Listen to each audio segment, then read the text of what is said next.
So thank you all for joining from across the world to today's very important webinar discussing a very important topic that we're going to introduce in a minute. 2 decades ago, the infamous UN World Conference Against Racism held in Durban, South Africa, featured a crude anti-Semitism and Holocaust denial. It mainstreamed the delegitimization of Israel under the guise of human rights. The conference rehabilitated the Zionism is racism libel from 1975 UN General Assembly resolution that had been revoked in 1991. Next month, the UN General Assembly will hold a meeting in New York celebrating the 20th anniversary of Durban Hate Fest, an event which tens of countries already pull out and will not participate, like the US, United Kingdom, the Czech Republic, Netherlands, Canada, and others. Hopefully others will join. We are here today to discuss and to understand how the United Nations have been used for years by UN member states to spread modern forms of anti-Semitism and they hijacked the fight for human rights. I would like first to welcome our distinguished speakers, everyone, who are here to speak about their experience in countering the Durban Conference, what they've learned about the UN sharing anti-Israeli narrative and anti-Semitic narrative. We're going to hear from Ambassador Gilad Erdan with a video message. We have the Honorable Erwin Kotler with us today, Arson Ostrovsky, Olga Deutsch, Natasha Hasdorf. I hope I pronounced your name well. Sorry for that. And we're going to be all introduced properly by Thomas in a minute. I would like to thank all the co-sponsors that have shared this webinar with their audiences: the Lantos Foundation, Bnei Brit International, UK Lawyers for Israel, the International Legal Forum, and NGO-Monitor. Thank you for all your support and all what you have done to bring this to life. The last partner that I would like to recognize is the Tikva Fund for allowing us to work with Thomas Getman that did a long research during the summer to understand the Durban strategy and the Durban Conference. So thank you to the Tikva Fund. To start this session, I wanted you to bring back all of you in 1975, less than 30 years after the Holocaust, in the hall of the UN General Assembly to hear the very famous speech of the Israel ambassador to the United Nations at the time, Chaim Herzog, who was then later on the 6th president of Israel and is today the father of the actual president of Israel, Isaac Herzog. You're going to hear how Chaim Herzog reacted to the UN General Assembly voted in favor of the UN resolution 3379, saying that Zionism is a form of racism. Mr. President, it is symbolic that this debate, which may well prove to be a turning point in the fortunes of the United Nations and a decisive factor as to the possible continued existence of this organization, should take place on November 10th. Tonight, 37 years ago, has gone down in history as Kristallnacht, or the Night of the Crystals. This was the night on the 10th of November 1938 when Hitler's Nazi stormtroopers launched a coordinated attack on the Jewish community in Germany. It was the night which eventually led to the crematoria and the gas chambers, Auschwitz, Birkenau, Dachau, Buchenwald, Theresienstadt, and others. It was the night which led to the most terrifying Holocaust in the history of man. It is indeed befitting, Mr. President, that the United Nations, which began its life as an anti-Nazi alliance, should 30 years later find itself on its way to becoming the world center of anti-Semitism.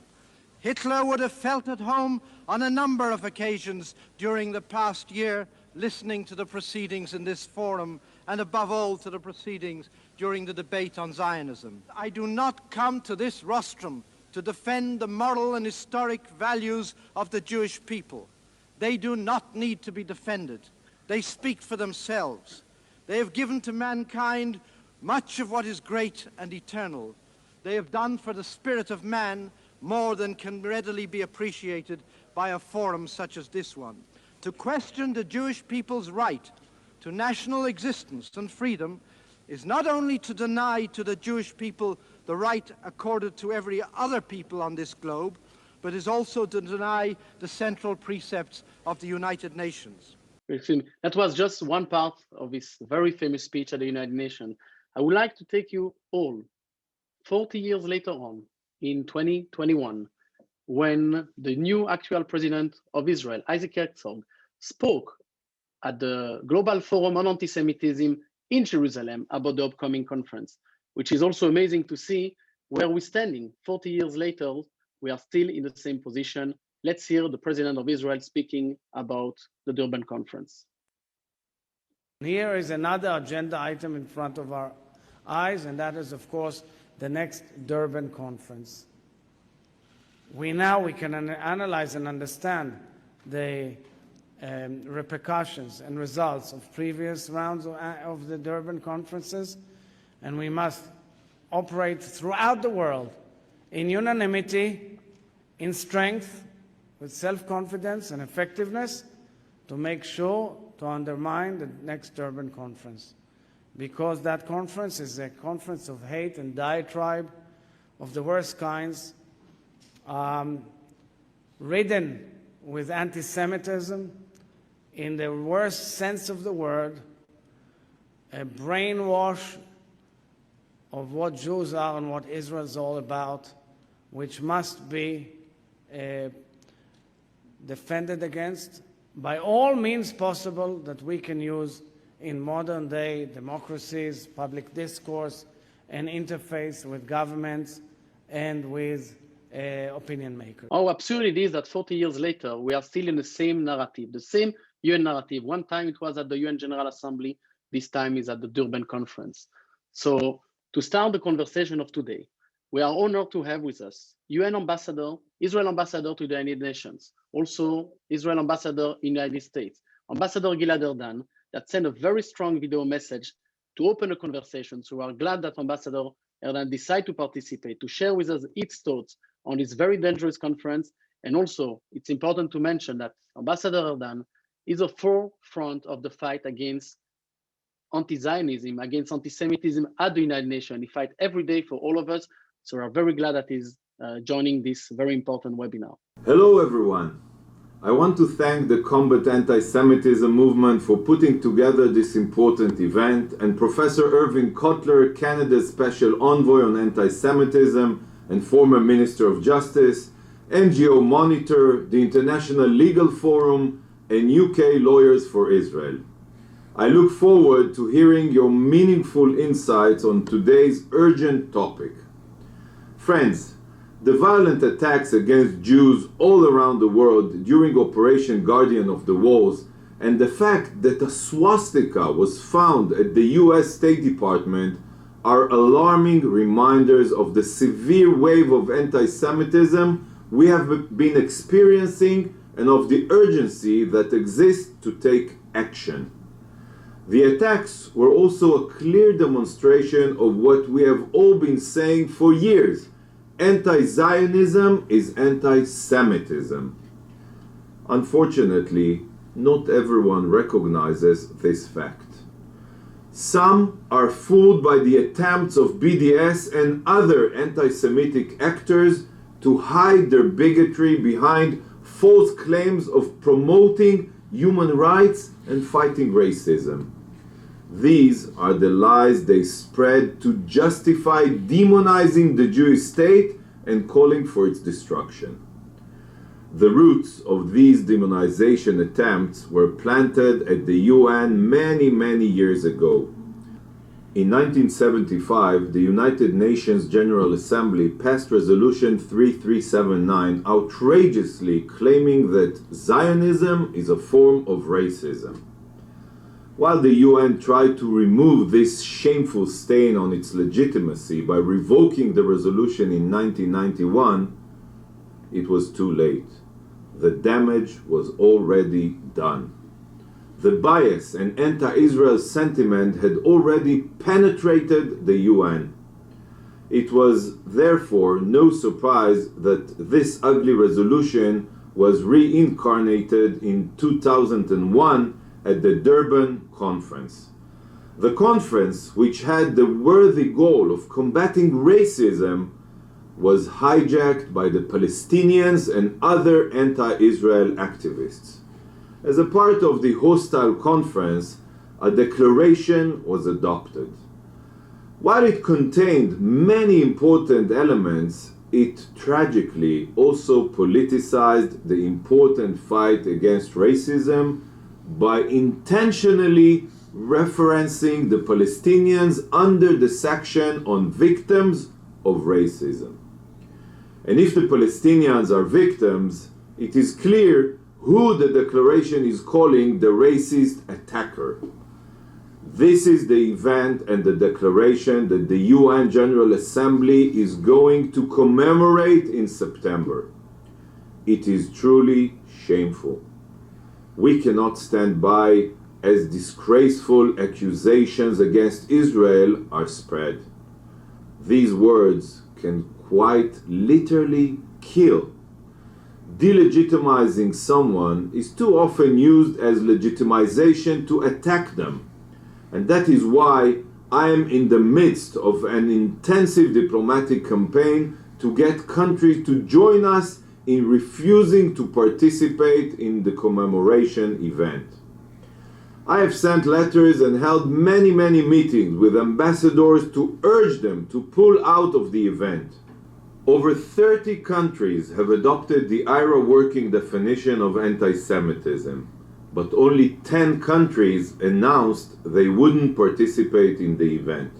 So friends, we still have a lot of work left to do. According to the definition, claiming that the existence of Israel is a racist endeavor and applying a double standard to Israel is anti-Semitism.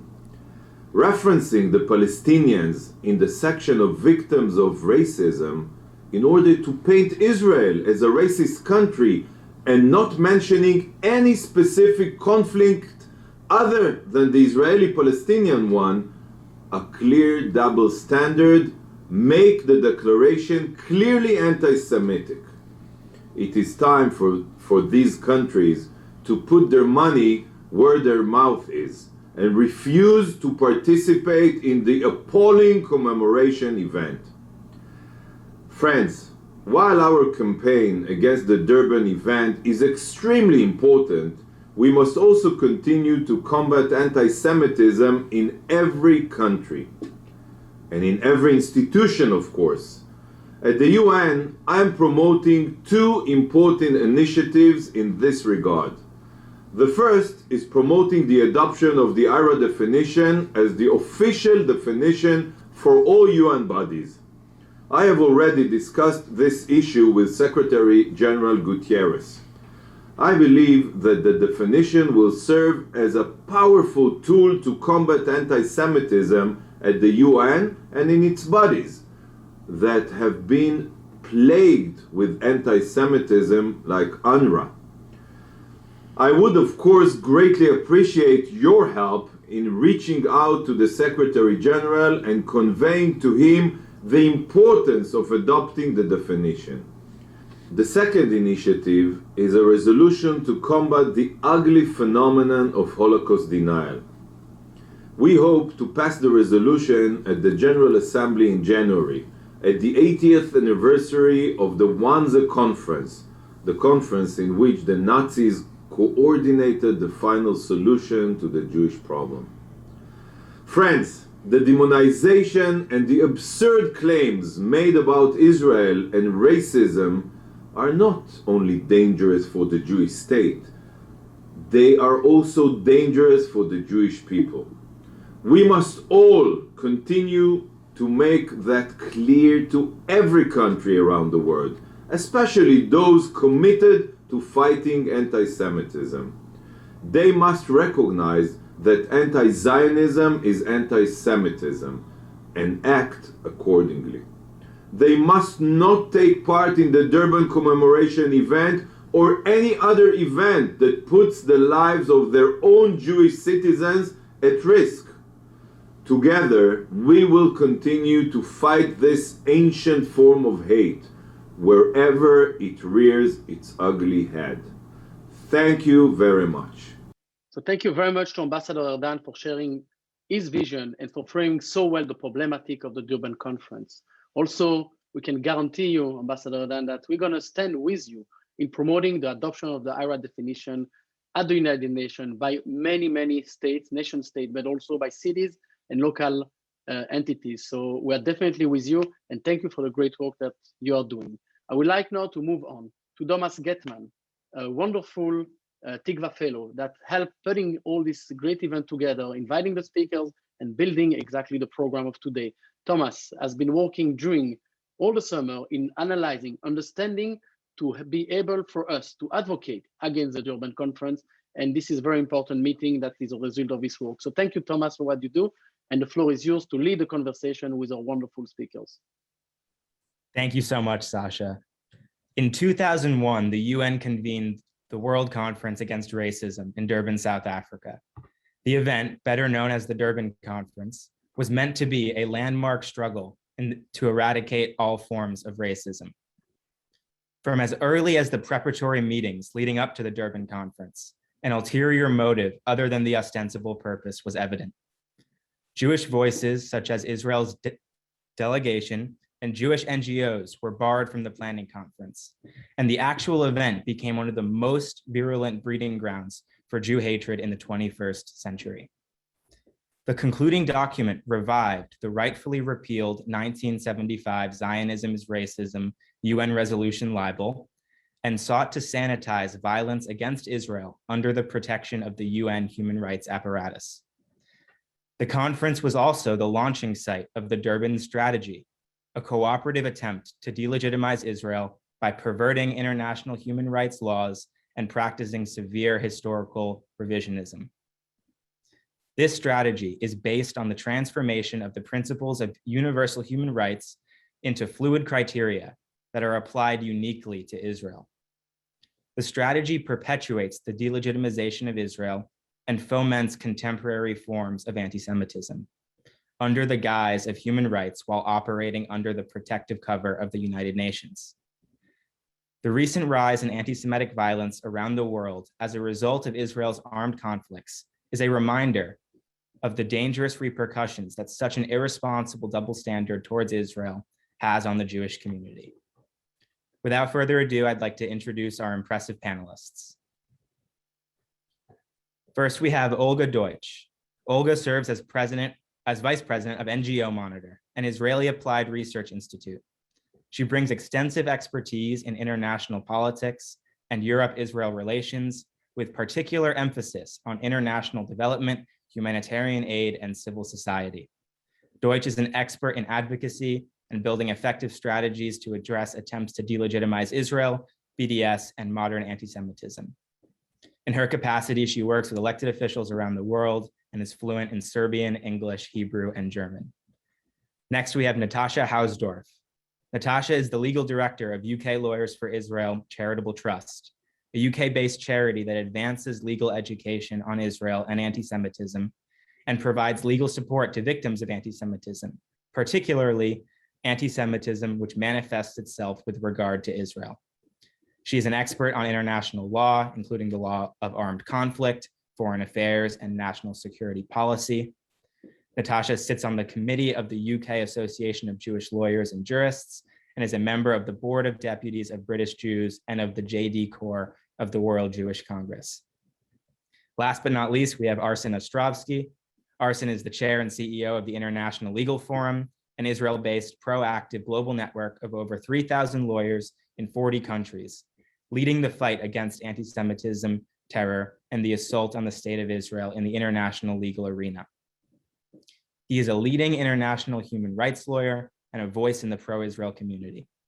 Arson has been unwavering in making the case for Israel around the world, including before the UN Human Rights Council in Geneva, the United Nations in New York, and to parliaments and audiences across Europe and North America. Arson is also a columnist for Newsweek magazine, where he regularly writes about Israel, Middle East, international law, and anti-Semitism.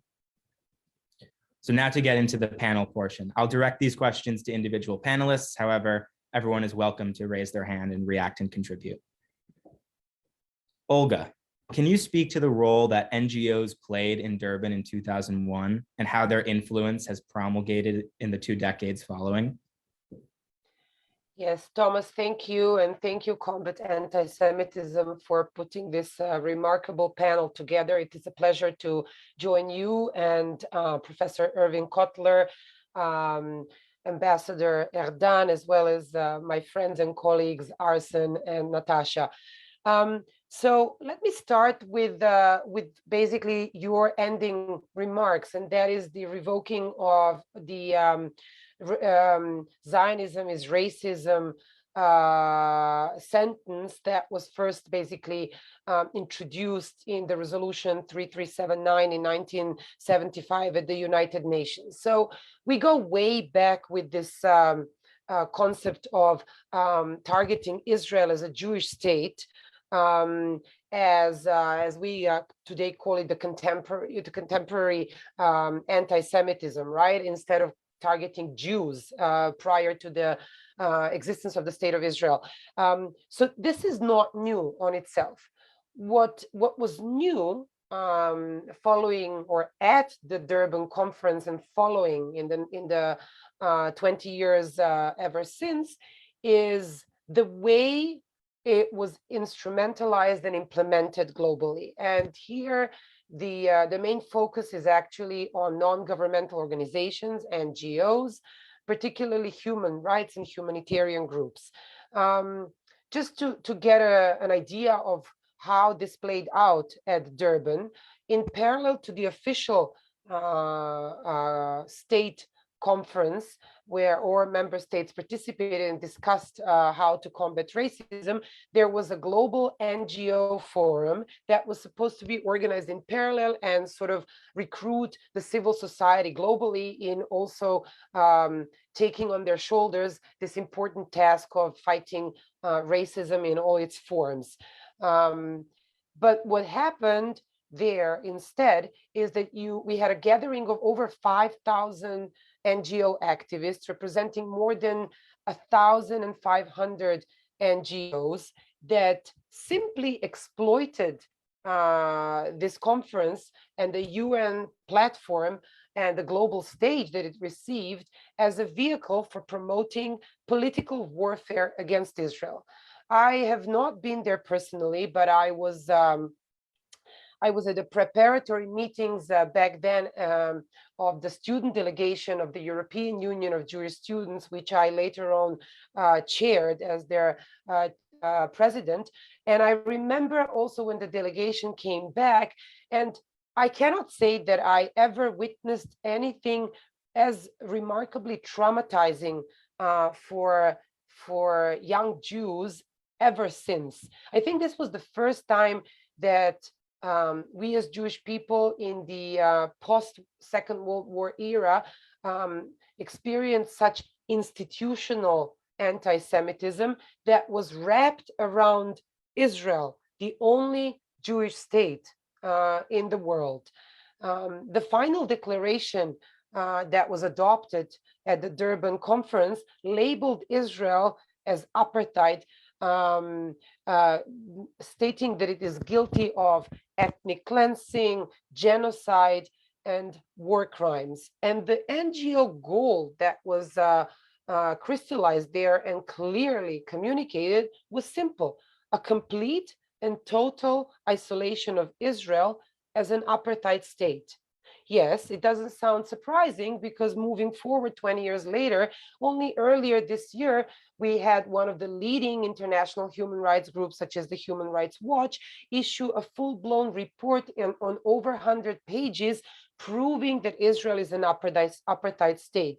So what we refer to as the Durban strategy is unfortunately very well alive and kicking.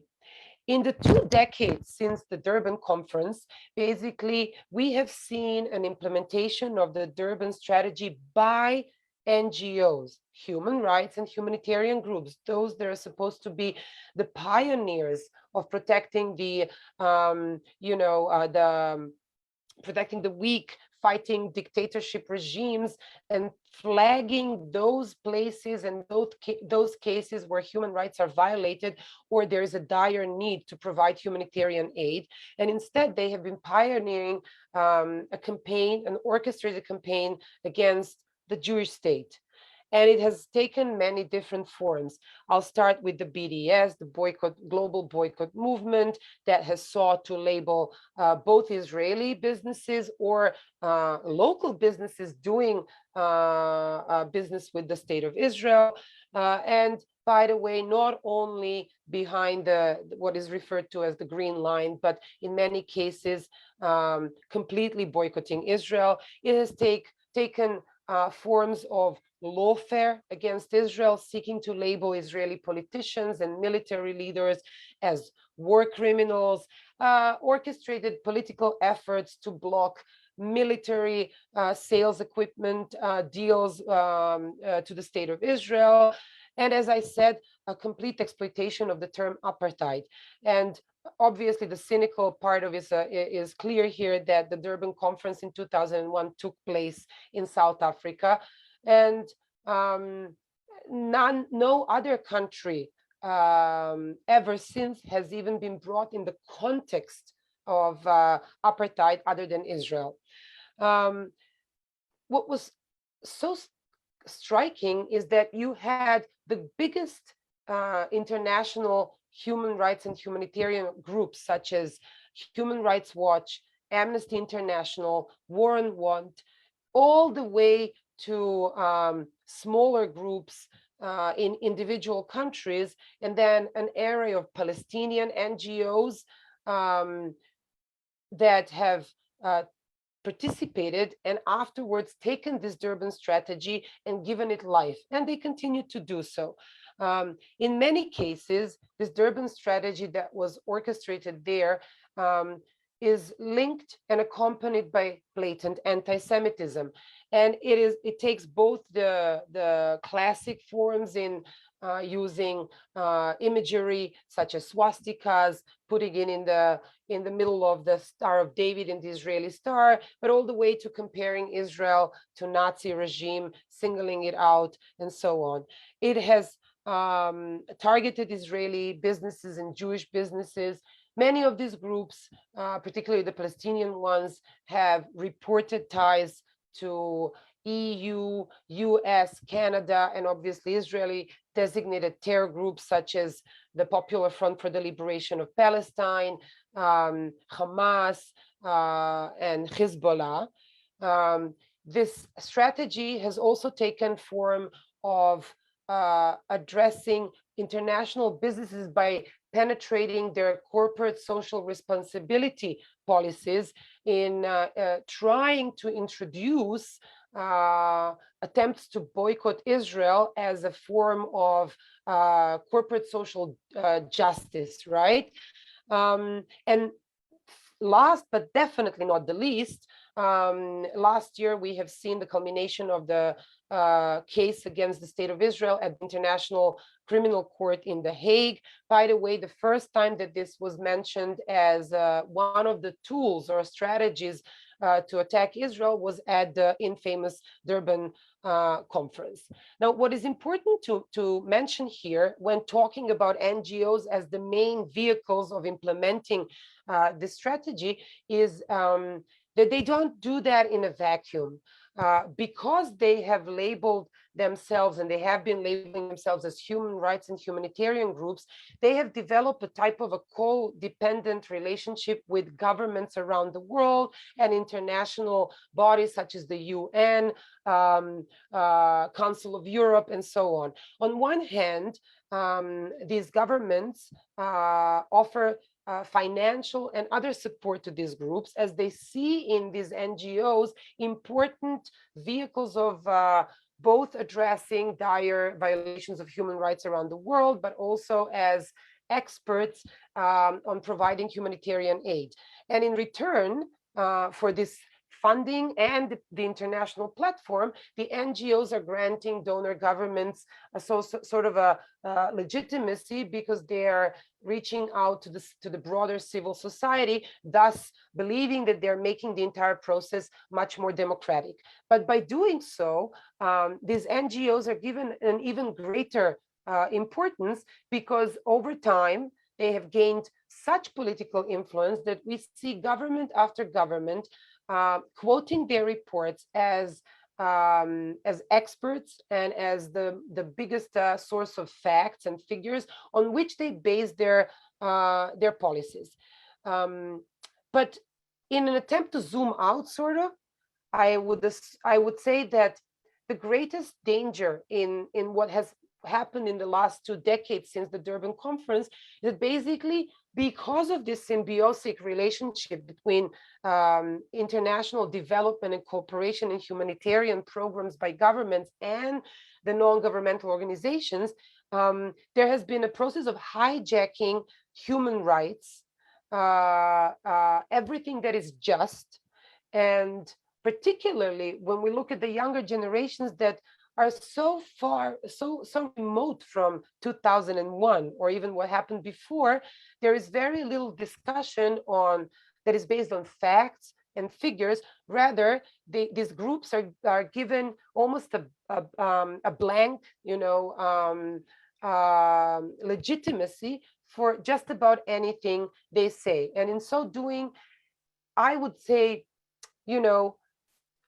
decades later, the BDS campaign actually did not succeed. There's no proof that economically much damage has been done to Israeli or Jewish businesses around the world or any other business functioning with Israel. But there is a continuous process of damaging Israel in the international human rights community.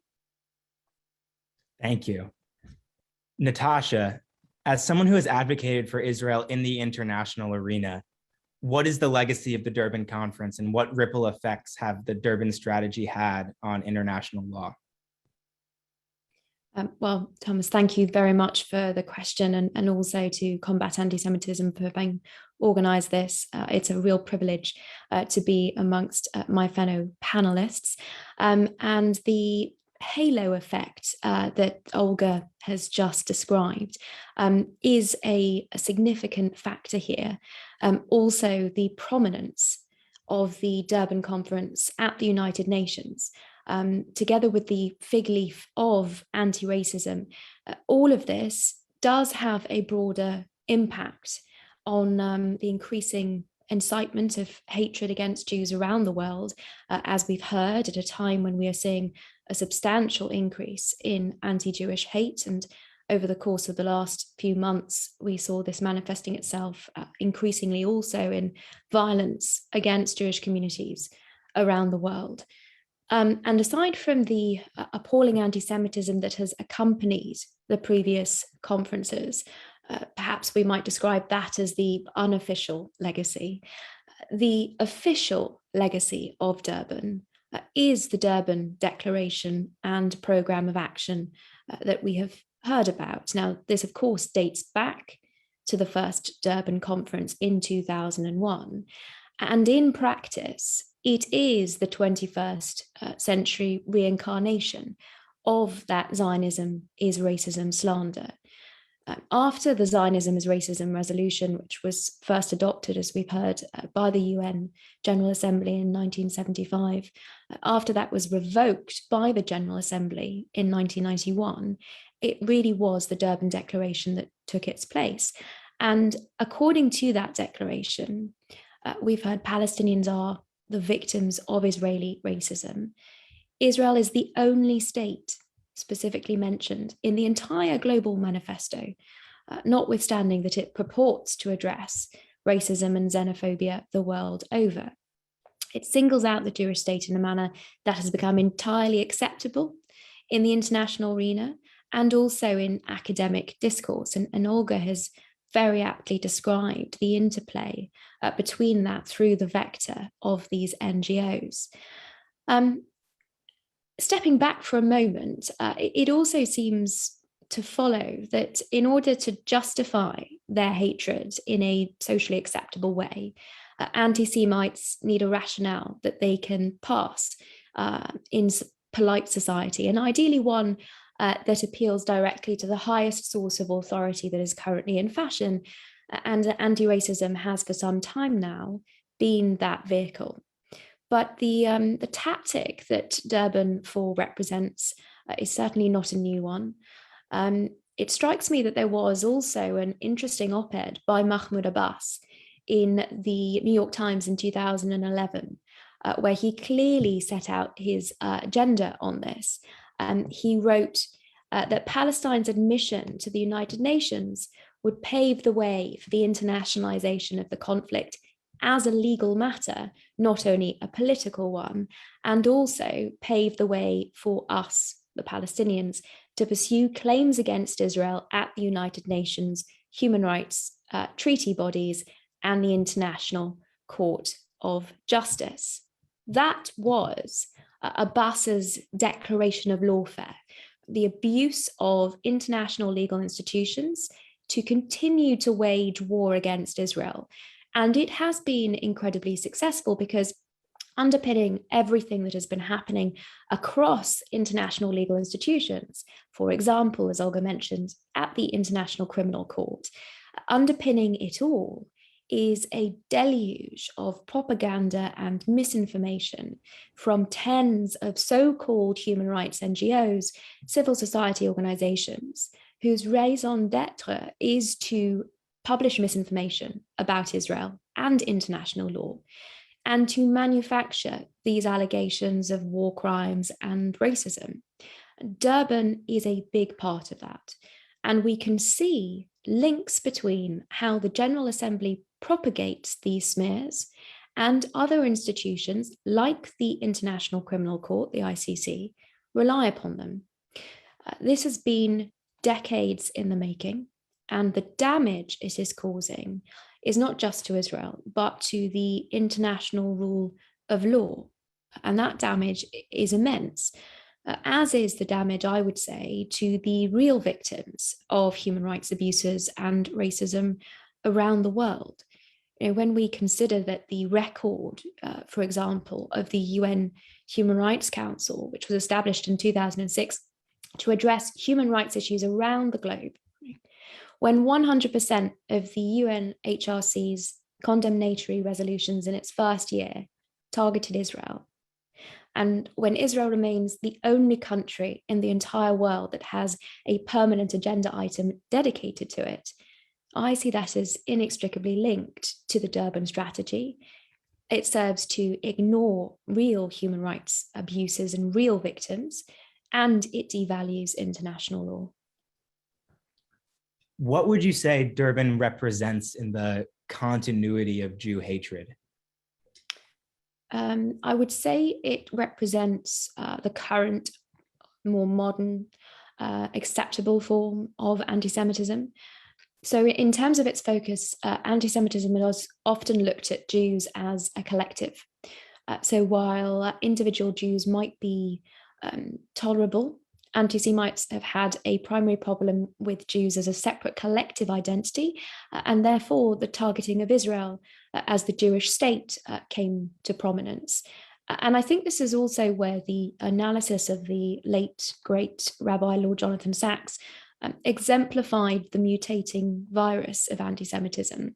So in the Middle Ages, for example, he explains that the highest source of authority was religion, and hatred of Jews manifested itself in the ancient blood libel and the religious elements of that, because Jews were killing Christian children, supposedly, in order to use their blood to make matzah for Passover. Well, in the post-Enlightenment period in Europe, Rabbi Sacks explained that it was science, and in fact, well, the pseudoscience of eugenics that was used to justify race hate. Whereas today, the higher source of authority, arguably, is international law and human rights. And so the language of international law and human rights is abused against the Jewish state. It is the modern form of the blood libel. And it is also intimately connected with anti-racism, which, as I explained, is extremely fashionable now. By singling out Israel in a political declaration and by propagating the blood libel in its modern form with the conference, this form of anti-Semitism is becoming more acceptable and accepted across international institutions and also across the academy. Thank you. Arson, What effect does this type of discourse surrounding Israel have on the Jewish community as a whole? Thank you, Thomas, for that. And first of all, I must say it's rather a difficult task I have speaking, following after Olga and Natasha, two incredible advocates and also dear friends, and then speaking before Professor Erwin Kotler. So I'll do my best. But thank you for that introduction, and thank you especially to Combat Anti-Semitism and Sasha under your leadership for all that you have done, not only in convening us, but all that you're doing in combating anti-Semitism. I think what you're doing is truly indispensable, not only as a function for the state of Israel, but also for the Jewish people worldwide and all those who care about freedom, about democracy, and really about human rights. Thomas, to answer your question in one word, I think the effect on the Jewish communities has been absolutely devastating. But before that, I wanted to say, a few weeks ago, I was in London, and together with Natasha, we were speaking to the Zionist Federation there about the UK and Durbin, with an emphasis on calling for the UK to pull out of Durbin. And as it happened, the event was in the evening, and in the morning, the UK announced they're pulling out. So we're asked, what are you going to talk about now? The UK's out. And it took me for a moment, but then, it hit me that even though we may have won that little battle in getting another state, especially a leading democratic nation such as UK, to pull out, we won that battle, but the war continues. The war rages on, the war of narratives, the war of denial of the Jewish people, of the Jewish state, our inalienable equal rights in the family of nations. So that war continues, and that I think is why it's so important for us to be here and to continue to speak out. Look, the intention of the Durban Conference, I think, was noble. It was to present a united front in the fight against racism, discrimination, and xenophobia. Who wouldn't support that? Who wouldn't support that? However, backed by the multitude, especially of NGOs, and under the auspices, under the watchful eye and the full unequivocal endorsement of the United Nations. We saw in 2009 when Mahmoud Ahmadinejad was speaking at the Geneva Review Conference, who was sitting behind him but Ban Ki-moon, the UN Secretary General, who stayed in the room.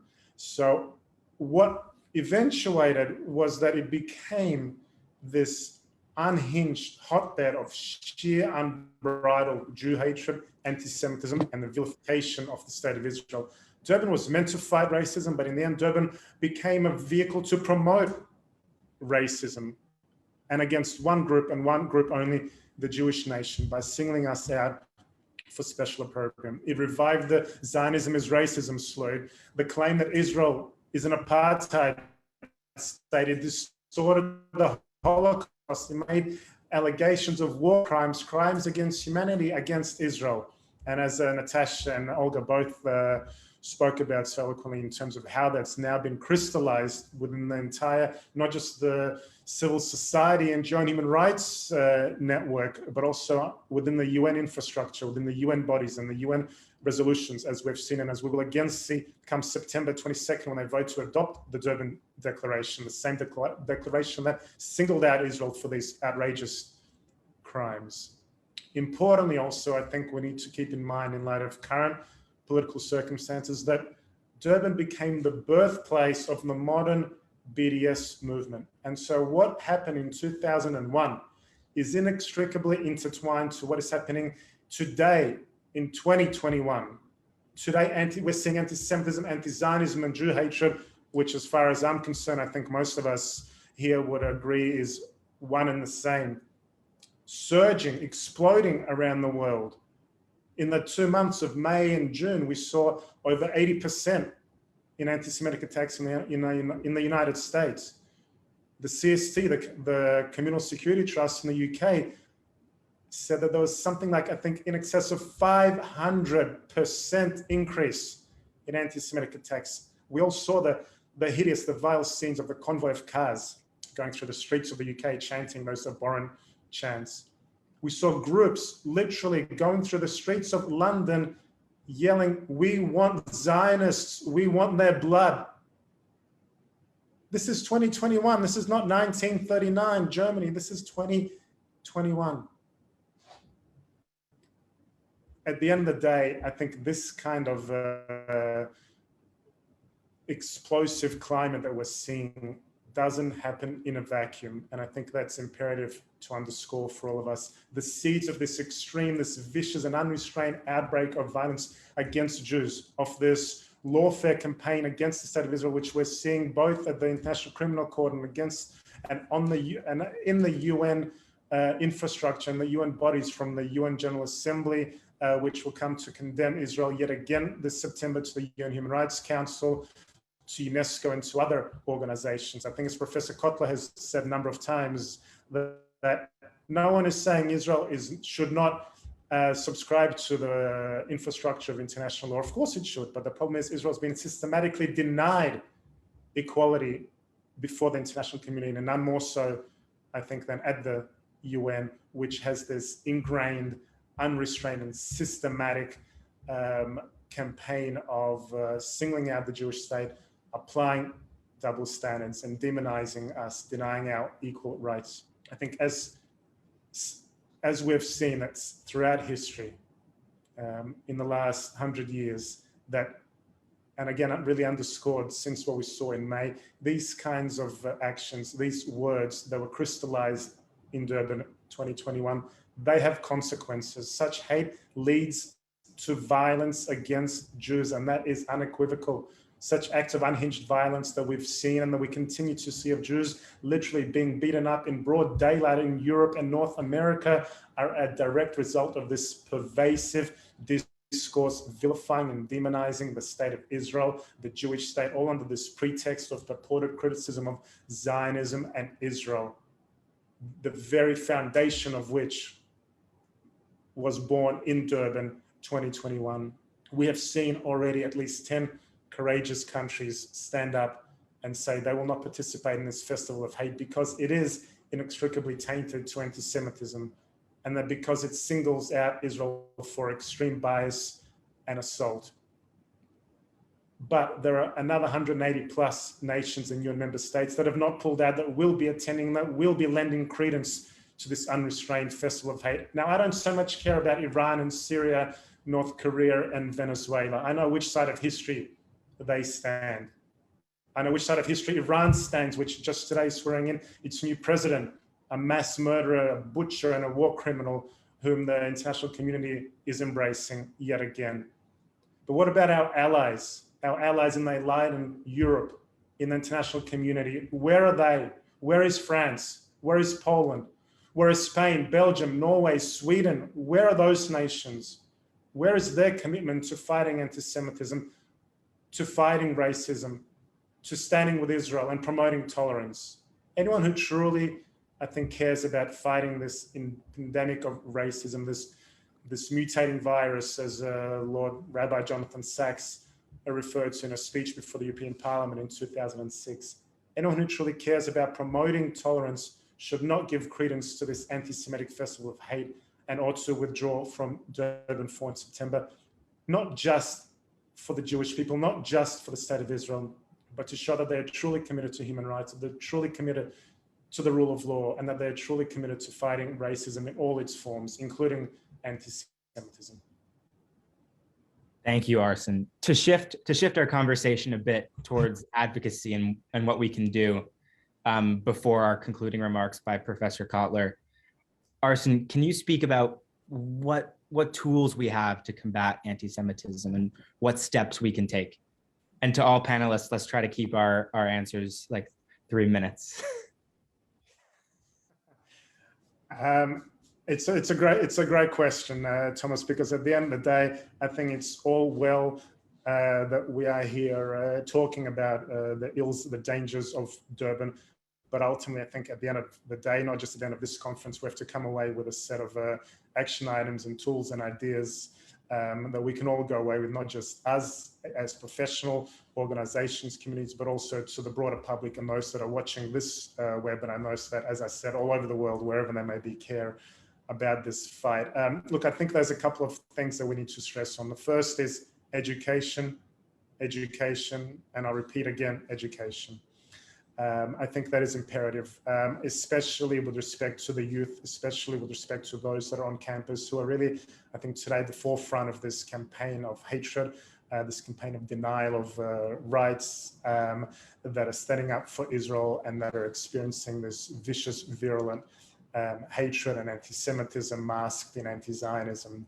I think we need to use IRA as a tool. IRA is absolutely indispensable. As I said, there's been 10 countries that have already pulled out.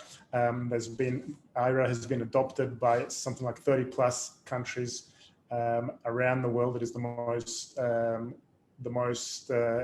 endorsed, the most agreed to definition of anti-Semitism, the working definition that allows us to identify what it is and then take appropriate action. And when we look at this definition that is enunciated in IRA, that specifically talks about denial of Jewish people our rights to self-determination, that talks about Holocaust distortion, that talks about Nazi imagery, and that talks about applying a double standard to the state of Israel that is not applied to any other nation, that is textbook textbook anti-Semitism, and that is exactly what Durbin is, exactly what Durbin stands for, exactly what Durbin is about. Durbin is a hotbed of unbridled anti-Semitism in all its manifestations, both the old hatred that is targeted against the Jewish people and the new anti-Semitism that singles out and vilifies and attacks the Jewish state. So we need to use IRA as I think, as an indispensable tool in identifying what it is. We need to use legal tools at our means. As certainly, we've tried to do at the International Legal Forum.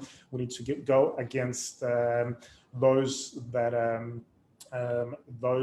are in breach of these anti-Semitic guidelines, those that use the cover of Zionism, those that purvey Holocaust denial, and including those that commit these acts online as well, which today is one of the single, I think, greatest battlefronts that we're dealing with. Last, I would say, we have to work with our allies. Ultimately, this is not a battle that we can win alone. It's not a battle that the Jewish people can fight alone. Anti-Semitism targets the Jews, but it never, ever ends with the Jews. So we need to work with our allies across the world, our Christian friends, our African-American friends, Latino friends, Muslim friends, all those in different faiths and cultural groups that share the common goal of fighting racism and promoting tolerance. And ultimately, the last thing is we need to tell the truth. We need to dismantle this lie, this vicious distortion and outrageous slur that Israel is an apartheid state or engages in apartheid practices, or that somehow Zionism is racism. Zionism is not racism. Zionism is a movement of our people's inalienable and right to self-determination, ancestral homeland. It is not what it is made out to be, and that's something that we need to reclaim when we're talking about the war of narratives as well. Thank you. Natasha, can you speak a little bit about IRA in the context of international law? Well, the IRA definition is, of course, a non-legally binding working definition of anti-Semitism, but it is useful as a tool for identifying the anti-Semitism that we're contending with in the context of the UN, as Arson has identified. And over the last 15 years, the IRA definition has become the internationally accepted standard definition of anti-Semitism. Really, it provides an objective baseline standard for what is acceptable and what is not. And I think it's worth registering that the approach of the IRA definition follows a format that is increasingly used in administrative and regulatory documents. For example, I practice as a barrister in England, and this is the approach used in the Barristers' Code of Conduct here. It gives a general definition followed by a number of illustrative examples, and it's an approach that often achieves more clarity than a traditional form of a definition that might attempt to specify by a single verbal explanation what a term covers and what it doesn't. In January of this year, the European Commission published a handbook for the practical use of IRA, which recalled that the entities that have adopted, endorsed, or taken note of the definition include parliaments, governments, municipalities, and law enforcement agencies, as well as famously educational institutions. And I would also add that the use of such a widely accepted and adopted definition I think is crucial to the generation of reliable data on anti-Semitism and analysis of trends, which is hugely important when it comes to combating what it is that we're seeing in the UN. And of course, while the definition is clear that criticism of Israel, even in robust terms, is not captured, the examples that Arson has given, denying the Jewish people their right to self-determination, claiming that the existence of the state of Israel is a racist endeavor, and otherwise applying double standards, are crucial in establishing and calling out for what it is, the activities that this panel has been devoted to. But as to how it might feature in international law, well, we have seen that the adoption of the definition amongst states is significant and increasingly widespread. And one of the sources of international law is custom, which is established by state practice. Now, state practice can create rules of customary international law, but only insofar as the practice is undertaken with a conviction that a legal right or a legal obligation is involved. So that is a limiting factor when we're dealing with IRA, which is designed as not legally binding. But if it gets to a point where it is practically universally applied, I can see there being an argument that it might at some point feature in international law. But in the meantime, it assists substantially with calling out the anti-Semitic practices of the NGOs, as well as the states that both Olga and Arson have highlighted. Thank you. To close us off and to finish off the panel, Olga, what can we do? What are ways we can fight against the halo effect that you've spoken about, that NGOs receive by adding human rights to their name? So I'd like to actually, I mean, it's sort of a recapping what my friends and colleagues already spoke about, because we basically are finding different words to describe the same challenge that we all face. I think the big title is, number one, we need to make sure that us and everyone else no longer talks about old and new anti-Semitism. There's only one form of anti-Semitism.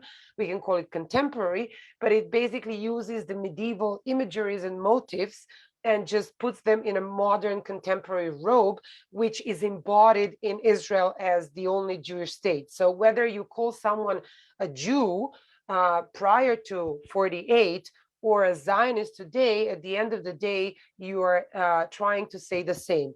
Now, we need to have that in front of our eyes as we try to break this halo effect, or the carte blanche that is being given to so-called human rights and humanitarian NGOs that have become, as Gerald, Professor Steinberg, the founder of NGO-Monitor, always calls them subcontractors for donor governments in trying to provide humanitarian aid or fight human rights violations around the world. Now, we have, to my mind, three main challenges in doing that. We need to break the halo effect within the international human rights community. We need to encourage a critical debate. NGOs, human rights and humanitarian groups, are the only policy area that no one even dares questioning any of these groups' legitimacy, their reports, sources, figures that they use, and so on. If we talk about the legal frameworks or the governmental, the public servants and the elected officials, or even the private sector, those are all bound to transparency, accountability, law, rules of market, and so on. When it comes to the international NGO community, there are no checks and balances. So we need to push for everyone to also introduce an ability to have a critical discussion on how we, as the society, but more specifically governments, engage with broader civil society. There's at least $100 million that is annually provided in funding to so-called human rights and humanitarian groups that focus on the Israeli-Palestinian conflict, and they are the main carriers of the so-called Durban strategy.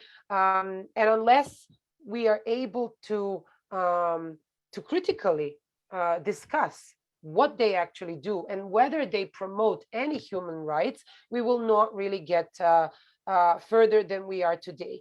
Number two, IRA is obviously the best tool that we have today. As Natasha said, it is not a legally binding definition, but I believe it might actually, exactly for that reason, be an excellent vehicle and a source of international consensus, because it is not legislated. The key word, the operative word, actually being its implementation, using it as a reference in as many policy areas and documents, while it remains a legally not binding, universally accepted definition. The governments need to also look into their existing policies, and there's many of them, and simply implement them. Speaking about implementation, not only of the IRA as a relatively new tool, right, that all the governments are now encountering, but we have anti-terror legislations and policies, we have hate speech, anti-racism policies, but when it comes to the civil society and NGOs, these are not implemented. There's not even a way of monitoring what the NGOs are doing. And the third element, because I know I have to keep my remarks short, is actually looking internally, inside. And I think that the fact that the international NGO community has sort of, when it comes to Israel and fighting anti-Semitism, has hijacked the human rights, we as the Jewish community and the dialogue between Israel and the diaspora has also suffered gravely. And we need to find ways in which we can separate the right of the state of Israel to exist as a Jewish state and the prerogative right of every Jew anywhere in the world to feel affiliated and loyal to the state of Israel without being blamed for dual loyalty of, betraying his or her own country. We need to figure a way to depoliticize the relationship between Israel and the diaspora, the Jewish communities. And until we do that, we will continue to suffer on both ends, right? We will feel that in Israel, we're lacking an incredibly important partner on side of the Jewish communities. And in return, the Jewish communities will continue to feel like they're being baselessly blamed for the policies of the state of Israel, although they are most of them not even citizens. So I think it's a threefold battle in sort of debunking the halo effect that, further than the NGOs, the international human rights community enjoys, and the carte blanche they are being given, and also taking ownership of what is contemporary anti-Semitism, and not allowing the other side to sort of separate the old from the new, and thus allow the international discussion on Zionism as if it were something, different than Jewish enable right for self-determination. Thank you so much. And thank you to all of the panelists for contributing your expertise. Just to conclude and wrap up the ideas, labeling the Durban Conference as anti-Semitic and distinct from legitimate criticism of Israel is integral to dismantling the Durban strategy. It removes the protective cover that the myriad of NGOs with their halo effects that Olga has mentioned and the use of the UN human rights apparatus lend to the cause. IRA represents the Jewish and international community, as Arson and Natasha have spoken to's collective dismantling of the Zionism is racism erroneous critique of Israel by preserving legitimate and equal criticism. The Jew hatred espoused at Durbin, especially the Jew hatred dressed as criticism of Israel, is the nexus point of new anti-Semitism. The particular hatred of Judaism, Jewish people, and Jewish determination that took place as outgrowths of the Durban Declaration and effectuated by the Durban strategy fall squarely within the IRA working definition of anti-Semitism. All countries that seek to protect their Jewish communities should adopt the IRA working definition of anti-Semitism and condemn the Durban Conference of Hate. I will now pass it back to Sasha to introduce our concluding speaker. So first of all, thank you, Thomas, for leading this panel, and thank you to all the speakers of the panel. We are honored today to have with us Professor Erwin Kotler. Professor Erwin Kotler is an emeritus professor of law at McGill University, former Minister of Justice and Attorney General of Canada. He's also an international human rights lawyer, advocating for the global battles against Jew hatred and other forms of discrimination. Today, Professor Kotler serves as the chair of the Raoul Wallenberg Center for Human Rights. He's also was recently appointed by the Prime Minister of Canada, Justin Trudeau, as the first ever special envoy on preserving Holocaust remembrance and combating anti-Semitism for Canada. We are extremely proud, Mr. Kotler, that you are a part of the Combat Anti-Semitism Movement Advisory Board. And we are even more happy that you are with us today to share your thoughts on this very important battle, your experience, and obviously as someone that has been fighting for human rights, you have so much to say about the Durban Conference. So it's an honor that you are here today to conclude this interesting conversation. Thank you very much. Thank you, Sasha. And I begin by joining my fellow panelists and commending you and the Combat Anti-Semitism movement for organizing this very compelling seminar, and all those who have joined you in this effort. When I first heard about the planned World Conference Against Racism in Durban in 1997, I then greeted it with both anticipation and excitement. This was to be the first World Conference Against Racism of the 21st century. It was to be the first international human rights conference of the 21st century. And it was to take place in Durban, South Africa, the birthplace of South African apartheid, and where, as someone who had been involved in the anti-apartheid movement, I had actually been arrested in South Africa. But what happened at Durban, as my fellow panelists so compellingly testified, was really, to use an oft-abused metaphor, was truly Orwellian. A conference that was to combat racism turned into a conference of racism against Israel and the Jewish people only. A conference that was to herald the promotion and protection of international human rights in the 21st century, singled out one member state and one member people, Israel and the Jewish people, for selective opprobrium and indictment. A conference that was to commemorate the dismantling of South African apartheid became a conference for the calling for the dismantling of Israel as an apartheid state. As someone who attended Durban, both as a member of the Canadian delegation at the time and who witnessed also the NGO forum, Durban has indelibly imprinted itself on both my memory and on my being and on my advocacy. I can still hear the chanting, the marching in the streets, the marches and the chants which said that the struggle against apartheid in the 20th century required the dismantling of South Africa as an apartheid state, and the struggle against apartheid in the 21st century requires the dismantling of Israel as an apartheid state. On September 10th, I flew back from South Africa to Canada. On September 11th, we witnessed 9/11. As one of my colleagues put it at the time, if 9/11 was the Kristallnacht of terror, then Durban was the Mein Kampf.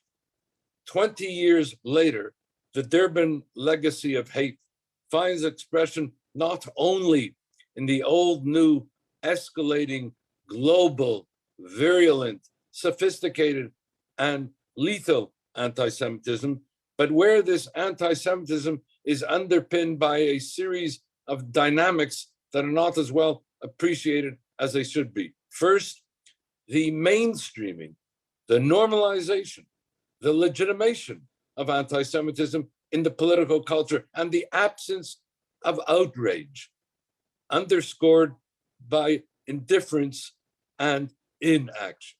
Second, the globalization of phenomenon. Let's face it, Jews are a global people. what happens in London and Paris reverberates in Montreal and Toronto. And in fact, the same chants and the same marches took places. You had a convoy going through the streets of London saying, "F the Jews will kill your daughters." And you had a similar convoy going through the streets in Toronto saying the same thing. Third was the marginalization of anti-Semitism in the overall struggle against anti-Semitism, where education and training in government and without government with respect to combating anti-racism tends to marginalize, if not sometimes even exclude, anti-Semitism.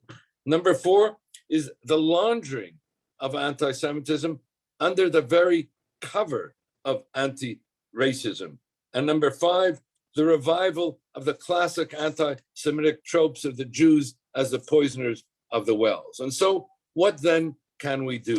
May I summarize the action to be taken in a series of one-liners for reasons of time? And may I draw upon the first ever national urgent summit to combat anti-Semitism that was convened by the Canadian government just 2 weeks ago, in which it was led and with the participation of Prime Minister Trudeau, whom you mentioned, 10 other government ministers, parliamentarians, leaders of civil society, and a diverse expression of the Jewish community. It was the lived testimony of these participants which proved to be so evocative, and where after students testified, for example, about how they have been marginalized, bullied, excluded in the campus culture, forced to choose between their Jewish identity on the one hand and progressive social justice causes on the other.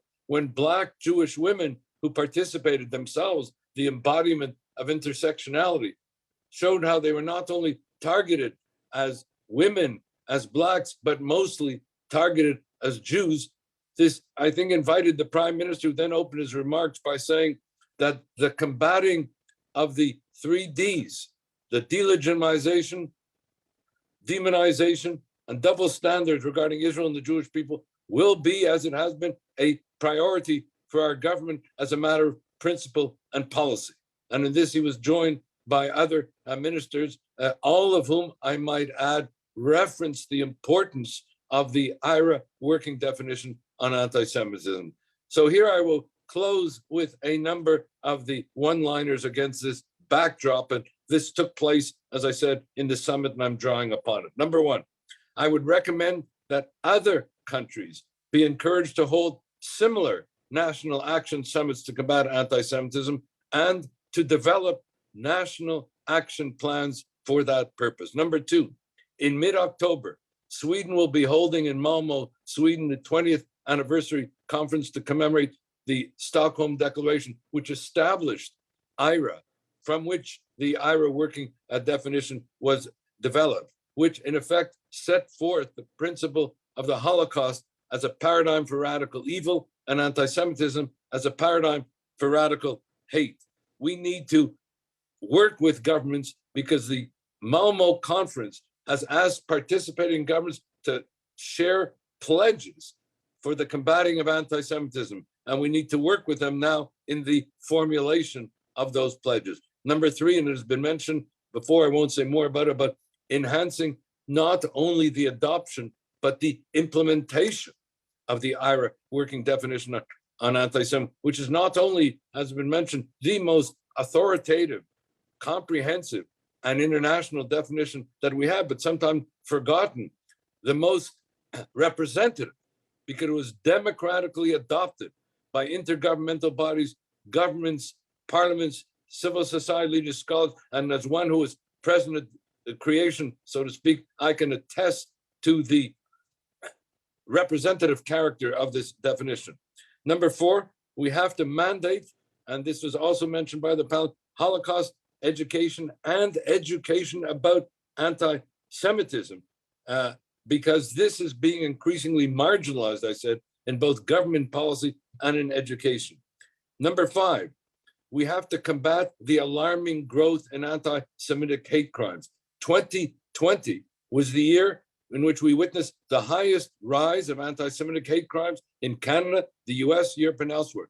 What is not always appreciated is that by May 2021, in part also as a result of the Hamas war against Israel, we already reached, in May 2021, the alarming levels that had been reached in all of 2020. Number 6, we need to combat the exploding incendiary anti-Semitism in the social media. We talk about increasingly about international law in terms of a rules-based order. Well, the social media is a rules-free universe. And therefore, I'm delighted that the Canadian government here too, and part of the National Action Plan, said that they are introducing legislation to hold the social media accountable, as well as reform legislation for the combating of hate crimes. Number 7, we need to emphasize, as UN Special Rapporteur on Freedom of Religion and Belief, Ahmed Shahid, has said, that anti-Semitism is toxic to democracies, that it is an assault on our common humanity, that it is the canary in the mineshaft of global evil today, and that, as we've learned only too painfully and too well, that while it begins with Jews, it doesn't end with Jews. And so there is an individual and collective self-interest, a part of principles of law, morality, and justice for the combating of anti-Semitism. Number 8, we need to have a zero tolerance policy amongst our political leaders and our political parties for the combating of anti-Semitism. That doesn't mean just calling out anti-Semitism in somebody else's political party. It means calling out anti-Semitism in our own political party, and combat also thereby the weaponization of anti-Semitism for partisan political purposes. Finally, and most directly related to the Durbin legacy, we must unmask and expose the laundering of anti-Semitism under universal public values, under the protective cover of the United Nations, under the authority of international law, under the culture of human rights, and indeed, most disturbingly also, and increasingly, under the struggle against racism itself. And so I conclude by saying, this is not just about Israel or the Jewish people. This is also about combating the eroding of the integrity of the United Nations, the undermining of international law, the corruption of the culture of human rights, the shaming of anti-racism in the manner in which it is finding expression today, and for which the Durbin legacy is source and expression. In a word, we must organize a global constituency of conscience and action to combat anti-Semitism as part of, and for the purpose of, sharing and preserving our common humanity. Thank you. Thank you, Professor Kotler. And to conclude this event, I will just say that on behalf of all the panelist speakers, all those that have watched the event today, we just agree with everything that you said.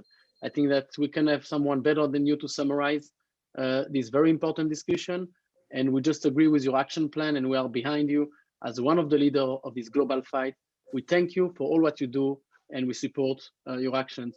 To conclude, I just want to thank the co-sponsor of this event, the Lantos Foundation, the Bnei Brit International, the UK Lawyers for Israel, the International Legal Forum, and NGO-Monitor. I would like also to thank the speakers, Olga Deutsch, Natasha Hasdorf, Arson Ostrovsky, and Thomas Gedman, representing the Tikva Fund and working with us on this amazing project. So thank you, everyone. To end and really to conclude, I would like to play a video of a campaign that was launched this week by the International Legal Forum, led by Arson Ostrovsky. And I will just say thank you, everyone. And hopefully we're going to join the fight. We're going to all be stronger together. And as I heard from everybody today, this is the fight of our generation. Thomas and I were the youngest here, also with Natasha probably. We are here to fight, and we need support of lay leaders to help us, guiding us. So thank you very much for what's happening here today. And I look forward to work with us. I will just correct some of the speakers. We are the Combat Anti-Semitism movement and not Combat Anti-Semitism. So visit our website, combatantisemitism.org, if you'd like to join our movement and work with us on different projects. In September 2001, the United Nations held a major international conference in Durban, South Africa. Its aim? Present a united global front in the fight against racism, discrimination, and xenophobia. Sounds noble, right? Except for one small problem.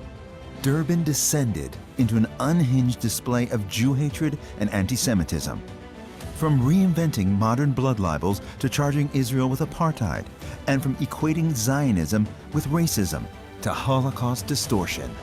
This conference replaced fighting racism with promoting racism and singling out Israel for condemnation. Durbin also gave rise to the modern BDS movement, which explicitly calls for the destruction of the only Jewish state. Today, anti-Semitism is escalating across the globe. The seeds of this extreme, vicious, and unrestrained outbreak were firmly planted in 2001 and fully endorsed by the UN. This September, the UN will celebrate the 20th anniversary of Durbin. A number of countries have already withdrawn, citing concerns that the Durban Conference is tainted with anti-Semitism. Anyone who genuinely cares about fighting racism and promoting tolerance should not participate in this festival of hate. Say no to Durbin 2021.